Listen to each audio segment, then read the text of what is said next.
Hello, this is Ken Ferry and this week's Boots in the Field report. This week has made a marked improvement in many areas as corn is taking on that deep blue-green color and it's for the most part moved into the rapid growth stage. Early planted beans are also in that rapid growth stage and they're really taking off. The later June planted beans are still trying to get through that V4 stage where they'll take off as soon as they can start making their own nitrogen. What little April planted and early May corn we have is getting ready to shoot tassels next week or start the week after. So we're getting ready to start that all-important job of pollination. While this is the biggest corn out there, I've seen quite a bit of unevenness in what I've been in the past week or so. This makes it harder for the pest team. It'll take more time per field to get a handle on what's going on. If you're in the wrong portion of the field, you may miss a pollination issue completely. Think back on these fields and how they looked at V6 through V8. That's a good precursor on how they will pollinate. So soil types or zones that were behind, they're going to pollinate late or behind the field. And I'm talking mainly here about a lot of that side hill seep issues we dealt with the stunted corn. That is going to be the last to pollinate. So this would be a good time as we're starting to push tassels out, to put your drones up, get the drone up above the field and see where the tassels are coming out. Take pictures of that. That gives a good target for your pest team to scout where to head to in the field. For you guys that are getting aerial imaging, that's another place to use this stuff, is to figure out just how uniform that field is when you set up your pattern. So instead of randomly wander through the field, we're going to target those areas that we know are having trouble. Now, some of the toughest fields to manage are those that have considerable amount of unevenness within the row. Although some of these plants will be late pollinators, due to some of the low populations we have in this early planted corn, we really need to get them pollinated. We need an ear there. The insects, that interrupt pollination, and mainly we're talking about rootworm beetle and Japanese beetle, they like to feed on pollen that's landed on the silk. And they'll move to the freshest source of pollen that they can find, meaning they'll start feeding on these early plants as soon as they start pollinating, and then they will migrate to the last pollinating plants, meaning that we will concentrate this population on a few plants at a time instead of spreading it across the whole population if it was uniform. Pest teams will start to be able to make ear count predictions in these early planted fields. While some of these fields look really nice from the road compared to the small neighboring fields, it will still take ears to get the grain. I was with a grower the other day and who wished all of his corn looked like his April corn. But we were counting 22 to 24,000 plants in his April corn as a projected ear count compared to 36,000 in his June corn. At this point, I would not rule out the June corn beating the April corn in that situation. The late planted corn is much more uniform in stand development, and it will still need scouting, but it's going to be easier to do when pollination comes. While we're scouting these fields, be sure to look for disease infections. Seed corn is kind of the canary in the coal mine when it comes to disease, and these fields are starting to light up. Disease should not be a surprise to anybody who's paying attention to this weather. While I do expect a lot of disease issues this season, it's nothing a good pest team can't handle. Just stay on top of it. The nitrate season is coming to a close as the number of nitrate samples coming through here has slowed way down. As I look back at the fields you guys pulled and the hundreds of samples that we've looked at this year, I believe this year will probably go down as one of the more nitrogen-friendly seasons I've seen, at least up to this point, meaning we can account for most of the applied nitrogen. Now, this is due to several things. One, very little fall or winter nitrogen applied. There was a large decrease in the early spring nitrogen applied, and a high amount of acres receiving their weed and feed application for the first time in June. Now, no one knows what the rest of the season will bring, but so far, most operations have been very efficient with their nitrogen. And I do want to compliment the growers who took time to pull nitrates to stay on top of their fertility program. This is no small feat in a year like this. I've been getting a lot of questions on what fallow syndrome is and how worried should we be about it on our prevented plant acres. Fallow syndrome is when plants, especially corn and small grains, have trouble extracting nutrients, especially phosphate and zinc, from the soil.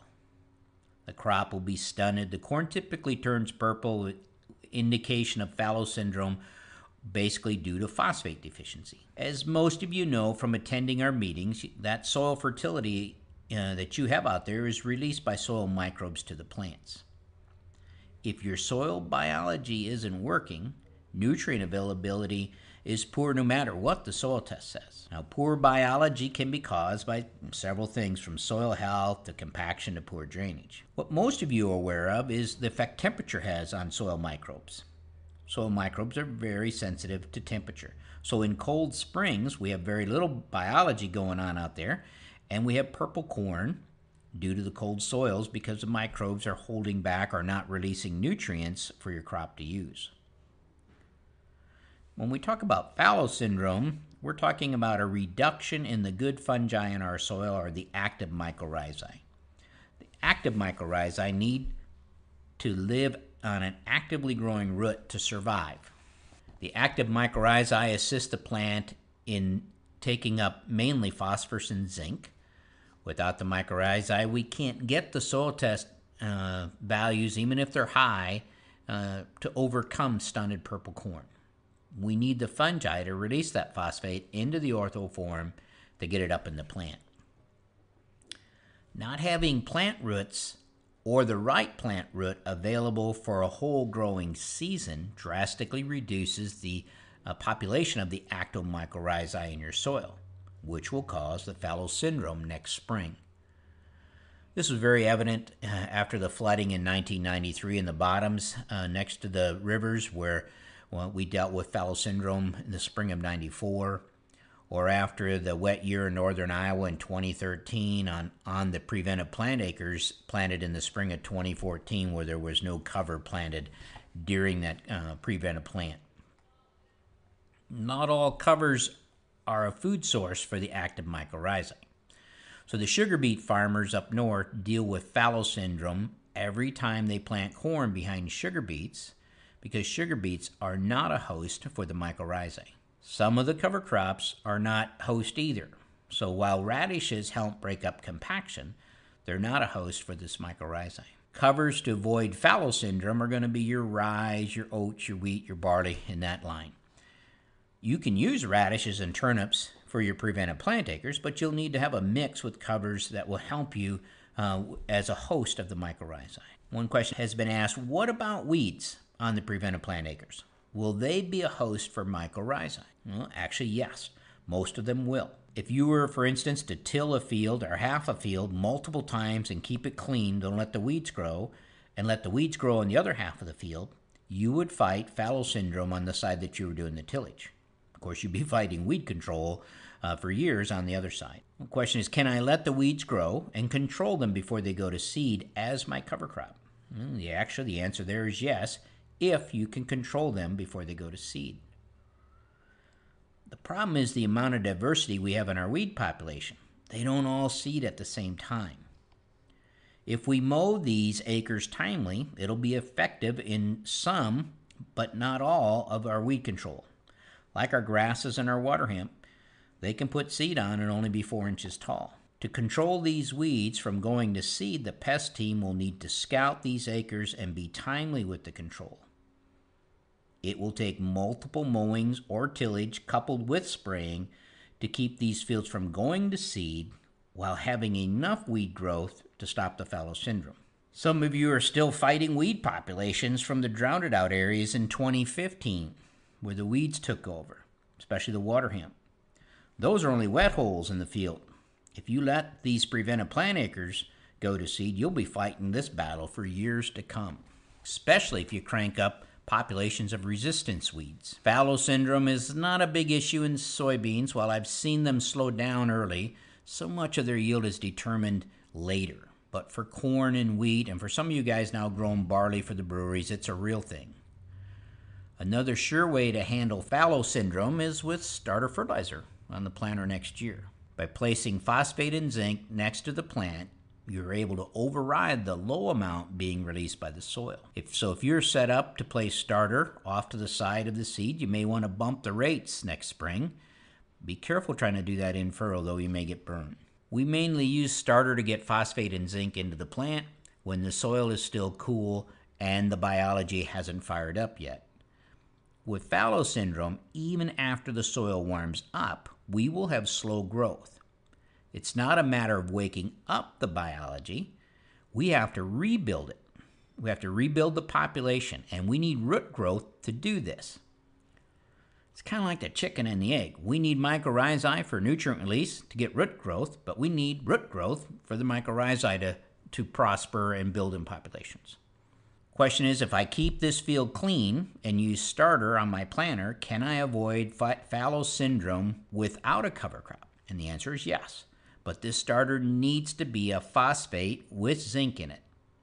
Some of you call 28% applied with your planter starter. Well, in this case, nitrogen is not the problem. We need phosphate. If I double my rate of phosphate that I broadcast this fall, will it get me around the fallow syndrome next spring? We've tried this in the past, and it's just not been very effective due to the inefficiencies we have with broadcast phosphate when it comes to those small corn plants that we're trying to get running. I have a high soil test values. Will this get me around fallow syndrome? Unfortunately, it will not. We need these fungi to turn your high levels into something the corn plant can use. So there's a lot of different ways to look at this, and that's one of the reasons why I've suggested in the past we take a look at, especially those acres going to corn next year, we look at some type of cover like an oats on there to get around this fallow syndrome and help us control these weeds.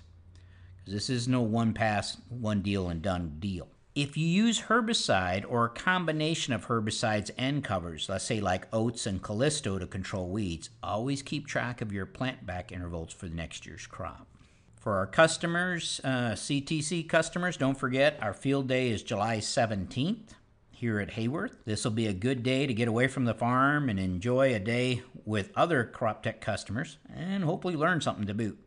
So the invitations will be going out today. For you growers that are customers of Richie Grain, let Jeff know if you're coming or planning on coming. He's putting together a carpool, and depending on how many, maybe even a bus, depending on how many people want to come down. The same goes for you guys at Grand Ridge. Let Bubba know there at Helena. If you're interested, they're planning on carpooling as well. We here at Crop Tech want to wish everyone a happy and safe 4th of July. I know everyone is still fighting the good fight this year. This is a holiday to take time to enjoy your country, your community, and most of all, your family. This is truly the greatest country on earth to be a farmer in. We, for the most part, still get to run our farms the way we see best. We have a country of laws that protects us. We don't have to worry about our government or anyone else stealing it from us. We have a government that respects what farmers do for this country while giving us the freedom to do what we think is best on our farms. It supports us with things like affordable crop insurance, if we want it, which for many is part of survival in a year like this. We owe all of this to some very smart people who came before us and established this country, and all the men and women who have and are defending this great country. My recommendation for this holiday is to shut off the news, unplug the internet, social media, then celebrate our country's birthday by enjoying your family and community activities. Happy 4th. To stay up to date, check out our website at croptechinc.com and subscribe to our podcast, Boots in the Field Report. Keep her safe, keep her moving.